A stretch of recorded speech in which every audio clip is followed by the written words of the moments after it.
Hey everybody, Wave Squadron reporting in. I'm Eric. I'm Calvin. Aaron. And we are back for yet another week of Andor. We had an arc last time with 3 episodes. And what all happened in that? In the whole thing? Yeah. Well, we had to think back on it all. We had the fashionista aspect where Cassian went and was like looking into what was going on there. And it was like, there's no help there. And then Luthen sent people anyway. So they worked Fashionista versus the fascista. Yep. And Vel and Cinta went instead of Cassian, and unfortunately, Cinta didn't make it. Nope. But that one rebel will be spending the rest of his life trying to make up for that mistake. During all that too, we also have Cyril. I think of him eating cereal and then get to Cyril. It's a good way of doing it. In case I forget it.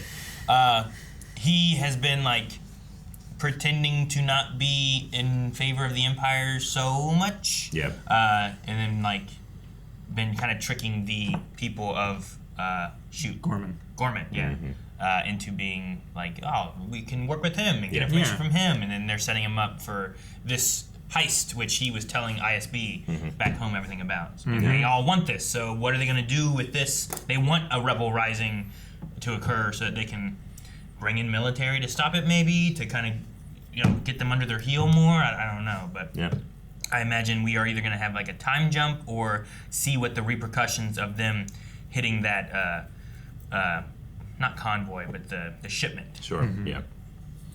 Bix and Cassian paid a visit to Dr. Gorst. The former doctor, I should say, because he ain't alive anymore. He does not have his degree. He has lots of degrees. And the degrees went up in that building as it exploded. Mon Mothma. The Krennic and Mon Mothma thing was about. That stuff was really good. I love seeing Orson Krennic more. But we also had a poll, and the poll was about a small little cameo of a character in Bail Organa showing up. And the poll was, were you distracted by the recasting of Bail Organa? We had to rewatch the scene because I just could not hear what was happening after I was like, oh, huh? Who's that? Yeah. We've since learned why that's happening and stuff, but we were curious, everybody, what you guys reacted what you guys thought? That. 10% of people said very distracted. 40% said not distracted at all. And 50% of people said somewhat distracted. Let's see what some of the responses were. I spent some time thinking if it was Jimmy Smits or not, and then they showed him, and then why they showed him at all if it wasn't even him. The recasting itself was okay, would have worked for Bail Organa if the character was introduced in the story, but now it seems like the appearance has no point. I get that if that's all it is. I do kind of feel it's... I'm firmly in the position that they cast him and they showed him early on because he's going to be a major part of this arc. Sure. And they need to introduce him as being, hey, this is Bail. Here's a little taste, but later on it's going to be a full thing. Yeah. Which you Eric, know who this is. Also had mentioned last time. Yeah. But it makes sense to be like, Mon Mothma says, oh, Bail... Hi, they talk, you're like, wait, what? Who? Yeah. And what he says isn't necessarily important right there. But then when you see him later, one, you know who he is, they don't have to establish it at all or anything. And whatever his part of the story is can be as important as it needs to be, and you're not going to be distracted then because you were distracted now. Yeah. This person said, truthfully, it's been a while since I've seen the other actor, so I couldn't even remember what Bail was supposed to look like. Especially when you go back and forth between, like, well, here's the live action time in the movies, here he is in animation. Like, sometimes it's like, well, what did he look like? He's had a couple different voice actors, right? I thought he was another Organa, not our Bail. There are several Organas. Is it like his cousin or something? A lot of people said had no idea until you guys said something. Really? Oh. Yep. Didn't even know. I think we also, like, there's certain actors sometimes that we like Jimmy, I think, is one of them, Him and Dexter was really good. Just that was fantastic. Seeing him, we're like, oh, Jimmy, we get to see Jimmy again. Especially since he's carried the torch for the character for so long, since the prequels into Rogue One and Obi-Wan, various voicing gigs and all that stuff. And then this person said, I know the source material.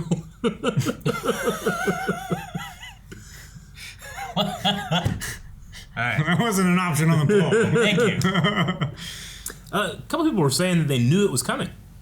Oh, hey. Knew it was coming, and the reasons why were explained by Tony Gilroy, which made it easier to accept and understand. Okay. But yeah, there's a couple people being like, oh, I already knew about this or something. So maybe they put that out there. I don't know. Sure. Or spoilers. I'm not sure. He could have been in a trailer. He could Could have been a trailer, could have suppose been an interview, could have been behind the scenes stuff that lots of people knew about that we didn't. All right. Well, this is the penultimate week of Andor, right? We only have one more week after this. We're halfway through the This is show. the penultimate week. Honestly, This season has been the season of the 3-episode arcs for me. I'm loving it actually. But it's probably because I'm so used to it now with going through Clone Wars with Jancy. We're watching it by arcs. By arc. So I'm seamlessly going into Andor this season, doing that. So yeah, it's like we're getting this like almost like 90-minute or 2-hour movie almost every week. I'm loving it, but I'm like not anticipating. I'm dreading next week when it's over already. You know, Anti-anticipating. yeah. Well, it's not here yet. Not yet. So anticipate now. I have a bad feeling about this week. Yeah, me too. 1 year. I really like the ferret gong. Is that the? Yes. Yeah, it looks like Tom Clancy, but isn't. Clancy Brown, I mean. Shadow 6, you are clear for open pad 1. Copy, Char. Tom 0 Clancy 1. open? No. Yavin. We're here, finally. Yavin Rebel Base. Over this last year, we now have the Rebel Base. Oh, One this freeze looks- frame and look at everything. That looks so Battlefront 2 accurate. You know, we're fighting out there with Vader and shit. Oh, whoa. Jumping. It's like a Yavin 4 bungalow. Yeah. Yeah, it looks like a Yavin 4 bungalow. It is a Yavin 4 bungalow, Awesome. right? We have to assume. Did they build this? Does it look like a bungalow? Take your shirt off. Well, dang. Don't tell me it's better. Oh. Turn around. I'm gonna be late. What's more important? Let her put stuff on you. Anything I want. Announce yourself real Hey. quick. Okay. Where have you been? I was on a repair. Took a while getting back. You check in? Not yet. Things are getting really organized around here. Tell me about it. Yeah. Way more organized than last time we saw. Luthen wants to know if you're ready to work. He's been trying to reach you. He just wants to know if he can count on you. Well, he's not making it easy. Whose fault is that? Luthen is making things happen. Is he? What do you want, Will? You want to fight? Or you want to win? Going it alone doesn't cut it anymore. Or maybe you should tell him yourself. Maybe you should tell us where you've been. The continued and inexplicable Gorman resistance to Imperial Ah, it's smoking over there now. terrorism strikes again in Gorman. Just 3 weeks after military events base. in Correa and Gelnovi, there was a firebombing last night at the naval terminal in Palmo. You can see behind me vapor and thermal smoke still rising from the site. A lot more security, huh? Still unknown. Admiral Tyson is expected to comment later today, but we've already seen an escalated response. Probably like a martial law thing going on. Gorman. For Luthen. All these side runs. That's what you've been doing. It's being destroyed.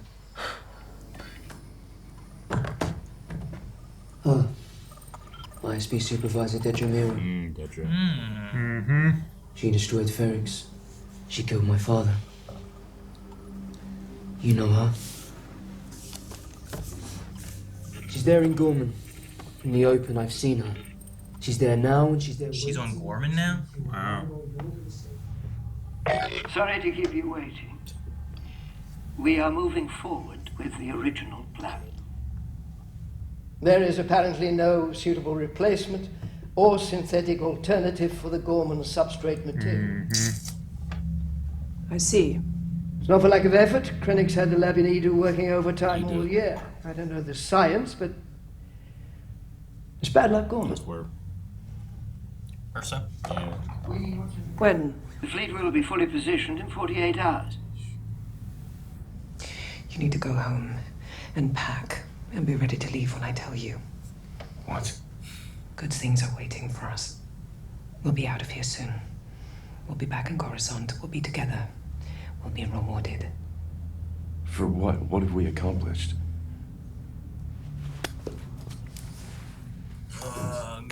Not answering. Be careful. Me? Do what I told you. We really just have to hope that those units are delivered on schedule. He doesn't seem happy. No, he seems like he doesn't know what's actually happening. He seems like he's starting to figure out that it smells dirty. Well, I mean, what's his belief in the Empire? And is he going to be seen and knowing that the Empire is doing this terrible stuff to Gorman, you know? Like, and I don't think he's going to be for that. Maybe he will. Are you planning to go to the office today? Eventually. It's lovely out. I'm sure we'll walk. It's just they're asking for schedules this week. Parking and movement. Who's asking? Senate security. Oh, ridiculous. I'll speak to them. Thank you. Is he trying to get information? Don't. They might send someone smart. He's sure, right? Like, that guy's not being very subtle. Yeah. This represents a turning point in the terror campaign that's been escalating for the past year. There was increased speculation overnight that the ministry... They have, like, metal detectors in the Senate now. Yeah. Is that where we are as a Senate? The incident can be fully explained, and the terrorists have been brought to justice. It's so weird, because I feel like we saw before, and it never needed that, you know? Mm-hmm.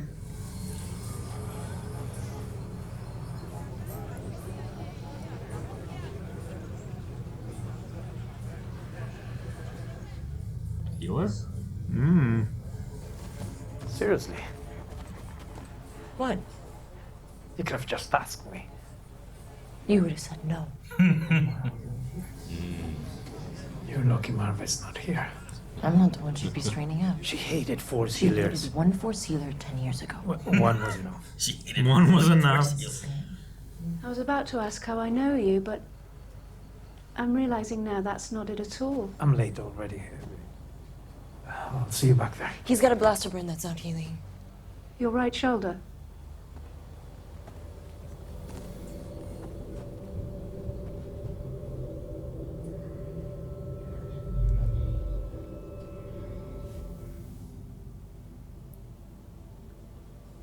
Thank you.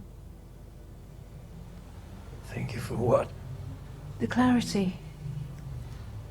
That feeling. It's been a very long time. I thought it had gone for good. Tell me what you saw. He's a messenger. There's some place he needs to be. Have you known him long? I don't remember not knowing him. Maybe you're the place he needs to be.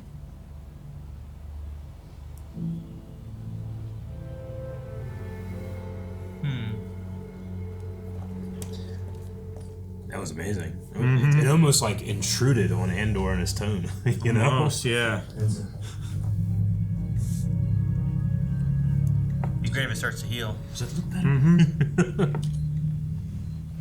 Doesn't look quite as red. What if it doesn't feel bad, you know? Like, maybe it still doesn't look better, but maybe it doesn't feel worse.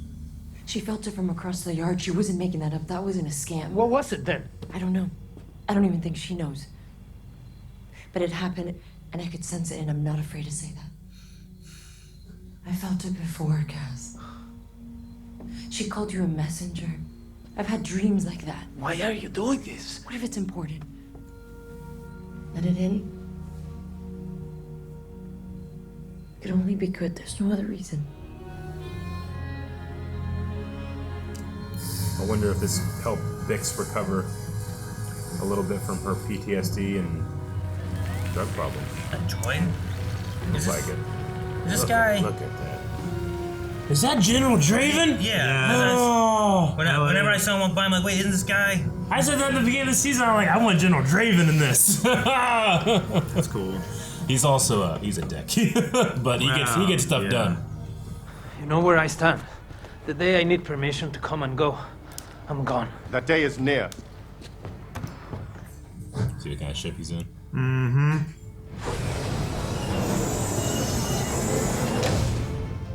Hey, I need permission to come and go. I'm gone. Keep looking out for like the ghost in the background and stuff. Would they be there yet? They might not be there yet. Not with Mon Mothma still in the Senate. Like, Mon Mothma has to leave the Senate, which I think could be BB-Y2 when that happens. Mm-hmm. Yeah. So I think that was season 3 of Rebels, which I think is around BB-Y2. It's not BB-Y1, I don't think. Look at that troop transport. I thought it said oil. We're here for that oil. two lines and an O. Oh, look at that speeder bike. What is that supposed to be? All right, listen in. He's got a number of units coming in today. Just They look like children. quick march. They're expendable. Or green and they'll make mistakes. You know? They need as much chaos here as they can manage. That's why that one guy also said there's not a man among them, right? Yeah. Like, he also agrees. What are you doing? What? Look where you're going. You said come in low, right? He's a pilot, all right. You're looking for Cassian, aren't you? No. They sent me to talk to you. Draven. Dodonna. Oh, Jan Dodonna. We're not Luthen's puppets anymore. We're not a bunch of maniacs running around Aldani. We're building a real army. Cassian is a leader now. A little discipline doesn't seem too much to ask. He'll be there when you need him. Ronnie Guja. I don't see an interest in him. Journalists require Imperial approval. I know, yeah. You'll have to go over there tomorrow and sort it out. Yeah. We were going to notify them. Of course, yeah. She will report it. We turn over our guest list each afternoon. Good to know. You'll have to carry your own bag this time. Another way. Mm-hmm. That's the guy he had last time? Yeah. You didn't recognize him. Hey, we were fashionista last time you were here.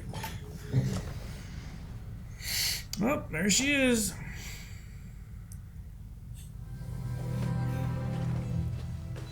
Like a sniper rifle in here or something? He said about having to shoot through the glass. Mm-hmm. Oh, God. Shoot the glass.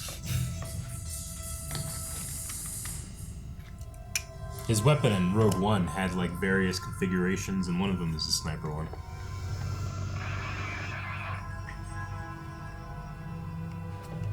Can you open this window? Sometimes hotel windows you can't open, you know? Actually, most hotel windows you can't open. They don't want people falling out of them somehow. Not very far anyway. Yeah, very rarely have I been in a place where you can like actually open a window. Damn.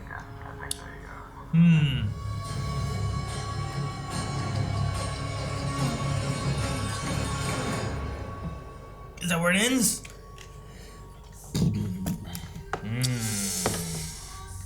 Preparing to assassinate. Right? Dedra? Yeah. I assume that's what the plan is it here. Seems like, yeah. 2 shots for the glass. Yeah, his like, what is it? It's like a A280 blaster that he has in Rogue One, and it like would do something like that. So he's kind of getting more into that line of work where you might need to assassinate some people, you know? Sure. He hasn't really been someone to just kill people yet, usually, right? He's had to kill, I guess. Yeah. But I love the scene with the Force-sensitive cook. yeah? Yeah. At first I was like, oh, is this like Church of the Force stuff? Or like maybe they're they're more of like followers of the faith. But it seems like she had something, like you heard the Force a little bit. There's like a distortion where her hand went up, I mean, there's people who are Force sensitive without being Jedi and such. So I assume Palpatine put forth like we must find the Jedi, but there could be a little easier of like just Force sensitive individuals that can sneak through the cracks a little bit that weren't Jedi or don't make as many ripples and stuff as like a Jedi would. Yeah. But they have some kind of extra sense. Yeah. I mean, you would probably prioritize the people who have like a lot of the Force powers that could really be a threat to you or something like that, I loved the scene because I love the dialogue of the way it was written, but I also had this feeling in me of like I felt Cassian's skepticism way more than I ever felt a skeptic in Star Wars. Yeah. Because this show has drilled it into you that there is no fantasy to be had here, And any fantasy is a delusion. Yeah. And the using those specific words, that he's a messenger, that he has, there's some place he needs to be. Like, the will of the Force surrounds Cassian. We know that his destiny is to be on Yavin 4 when Jyn Erso needs help. And he will be instrumental in getting the Death Star plans to General Dodonna. Yep. Who finds the weakness that Galen Erso put in so that Luke can make the 1 in a million shot. Sure. The messenger. Yeah. Yeah. Yeah. He will sending the Death Star literally plans. Getting it through the shield. Yeah, like he's sending the message, And then there's also like the conversation about like most carry the past, but he's carrying as he goes. Yeah. Like he's kind of like taking and gathering. picking up and gathering and getting more and it's what he evokes in Rogue One. Like that stuff cannot be for nothing. Sure. He has all of that pain and that trauma, the people that they've lost, but the will to continue, and that's the spirit. And that's what has them gather the small task force of Rogue One. Yeah. Good stuff. I love that scene to death. I'm gonna watch that a million times. I love that the Force user didn't sometimes Yoda would do that type of thing, and you're like, man, what does he actually know? But I didn't get the feeling that this cook knew anything. Yeah. She just had a sense, and she was the communicator. The reason she walked over was a sense, not like, oh, I know you, or this is what you're gonna do. Yeah. Whereas Yoda might come over and be like, you, and it's like, what do you mean? What are you not telling me, Yoda? Of interest to the Force, you are. Yeah. Instead, she's like, do I know you? And then it's like, oh, I don't know you, but I sense something. So yeah, no, I like that.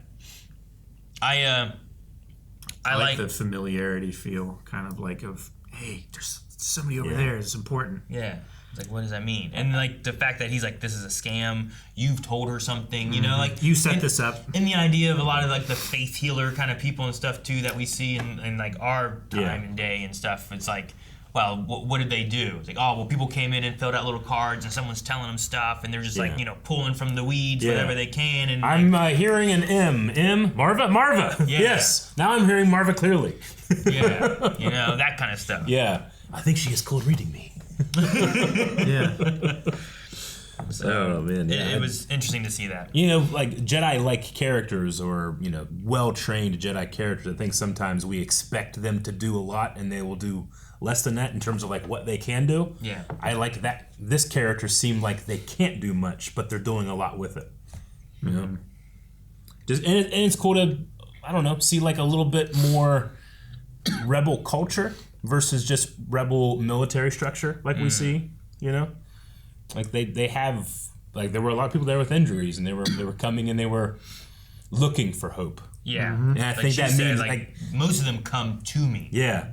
But like that type of faith or hope that's inside the rebel structure is very, very ready for a Luke Skywalker to show up and be leader of Rogue Squadron, a Jedi. You know what I'm saying? Like they need a leader kind of Not thing? that they need it, Or but like they're going to be so receptive to that, like we know, like Dodonna says, may the Force be with you in the rebel briefing, like the rebels seem to really keep that flame alive, but So you mean the fact Luke that they're going being the to New a Hope. Force-sensitive cook is that kind of inspiring that they're Yeah. already like they're looking towards people like that. They have the hope that the Force is with them. Yeah, I think it's going to make them very receptive to somebody like Luke Skywalker and the things that he can do. Okay, I see what you mean. Yeah. And it also makes sense too. Like, if you grew up during the Clone Wars, and you heard about Jedi and how powerful they were and how they were a force for good and stuff like that. Well, having Bail be like a leader of them, right? Like Yeah. he firmly believes in Yeah. the Jedi. And, you know, not believing all the Imperial propaganda and stuff Yeah. like that. Like, you would probably be very comfortable in believing that Jedi and Force users are typically on the side of good. And there's something rebellious about it, right? Because the authority and your The parents authority is and- telling you to forget about them and they're that they saying don't they're exist evil. and that they're bad. Yeah. Yeah. But the kids are telling the stories, you know, and Mhm. that is to rebel against that story. And the Really idea cool. that, you know, if you're born with this force ability, then that makes you bad. Like, that's a very dangerous line of thinking, and a lot of people don't like that. What do you think was the significance of having the Ferrix hammer ring the bell in the beginning of this episode?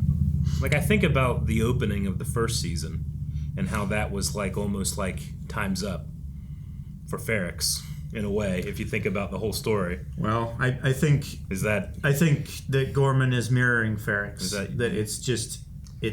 That's kind of what I was. It's a pressure cooker, and someone's holding the little.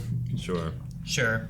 There's also the idea that they're going for Daedra, who, you know, like she did this to Ferrix. Yeah, that absolutely. element, like, there's still a loose thread that never got dealt with. Never got pulled all the way. There's that reminder of Ferrix with the bell, and then, you know, when they hug, they say Ferrix. I know, I love that moment, dude. That's so Earth and Sky. Yeah, for the Shire, you know what I'm saying? Stone and Sky, rather. Stone and Sky. Yeah, that was good stuff. But I do think every time we've gotten like the 1 year later thing, it's been the Ferrix bell. Has it? I believe so. I'll have to go back. I'm not certain. I haven't but picked it up. Only seen it once? What? Or do you mean like in the last season too? No, every time in this season it does 1 year later. Yeah, Okay. like the previous week's arc, I believe, when it said like go back and BBY3 see. or whatever. Yeah. I was gonna say we've only had it besides this time one other time, right? Because we had the first 3 episodes, and then we had a 1 year later gap, and then this time we had a 1 year later gap. So we would have only had it twice, unless it did it in the first one. It with, did. Like, The 1 year later thing did happen in the first one.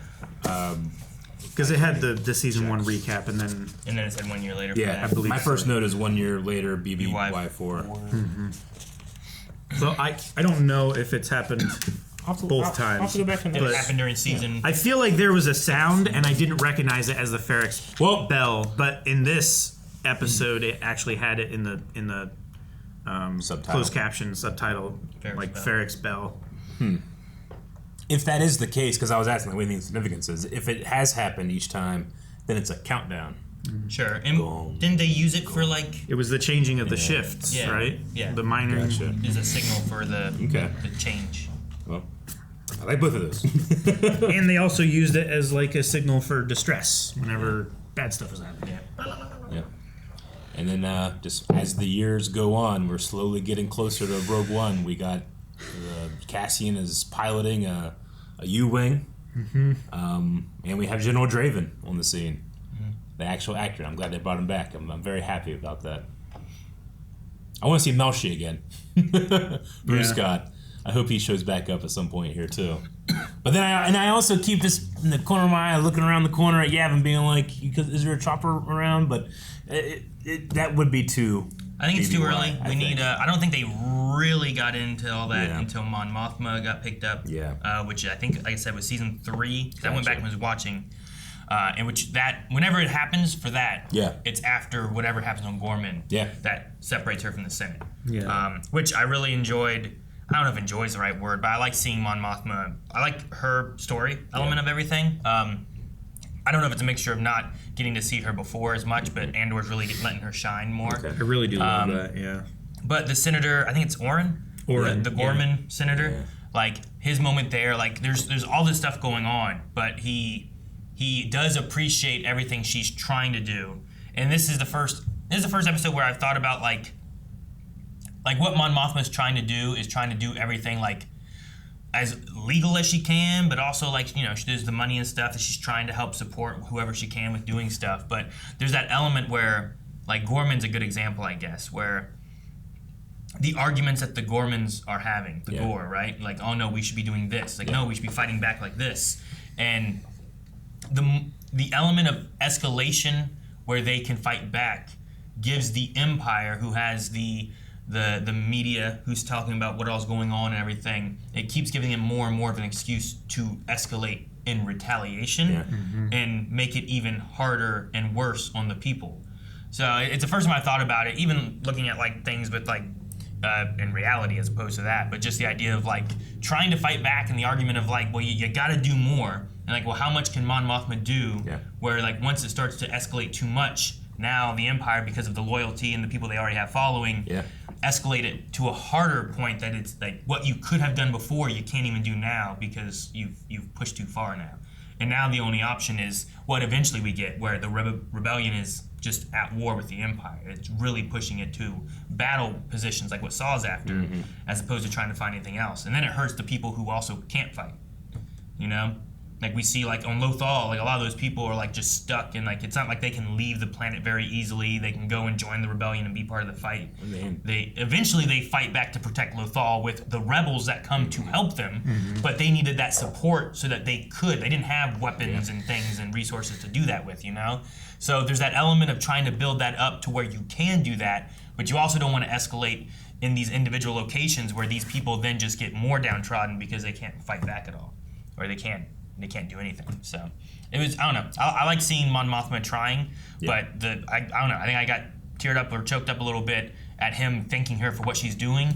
But there's also that idea, and I'm sure Mon Mothma's like, I haven't done enough, or I haven't been able to do more, or I haven't done anything, you know? Yeah. Like, there's always the feeling like if you're trying to meet her yourself and like not go too far but do enough, like there's always going to be the feeling like I might have been able to do more. Like if I just pushed a little bit harder, it might have made a bigger difference, you know, and I might not have gotten caught. But in the book we just did on Badonkagon last week, like talked about a lot of Mon Mothma and what she sees, and a lot of stuff in that really gets you to the point where it's like, it really doesn't matter what you think you can do. It's not gonna matter. And she's like, well, I hope that Senator Mon Mothma can just be enough, because I know I can't be more than what this is, you know? Mon in that book really feels like we can still fix this. But Mon here is like, we have to keep up appearances. And eventually something's gonna happen where you can't even do that. To say like, oh, I'm just an Imperial Senator will be you endorse what the Empire's doing, you know? And it seems like that's coming to a head on Gorman. And it's going to be one of those things where I'm like, the Empire wants this, but Luthen, I think, wants this. Saw wants this. This is an escalation if it continues like this. And Luthen is completely comfortable with another Ferrix happening on Gorman. Well, like his thing is trying to use that as like almost like a martyr, right? Like, look at what happened to these people and what the Empire did. But he's also assuming that he can maybe look at it as like, look at what the Empire did. And unless, you know, the Empire twists things all the time, like we don't know exactly what the Emperor will do. He's already planning, like Luthen doesn't know exactly what the Emperor's wanting and what they're after. That's a lot of the last arc, right? Where it's like, why are they going to Gorman? What's the goal? So he may already have ideas and plans of how to twist this to where it benefits him, and like look at what these are the bad people and what they're doing. So Mon Mothma is stuck in this position where she's wanting to help people, but there's only so many of the senators who are able to kind of like be on her side, and there's so many other loyal senators, the Emperor, that without having them, like they can't fight back too much, or else they become an enemy, and then they get replaced by someone more loyal to the Empire. You know, so it's such a terrible thing where it's like, how much can you fight back without it then being more of a detriment to what you're trying to help? So I really feel for Mon Mothma in a lot of this, and I really like I don't like it, but I like that they're showing that idea. I imagine similar to what he said, like they probably hear those type of words as like platitudes often, but that was sincere, you know? And it really got to her, got to me. It's good stuff, but guys, we could talk about this episode all day, but there's 2 more episodes. We could also talk about all three of them all day. Well, we're going to. Subscribe. Guys, thank you so much for watching Andor with us. We will be back with the next episode as soon as we can. So make sure that you subscribe. And we also have, I think Underworld is still coming out right now. Yeah. Sunday has Clone Wars popping up here with Eric and Jancy. And we have a new Badonka Kong podcast once a month. So make sure you subscribe here for Star Wars. And we'll see you guys next time.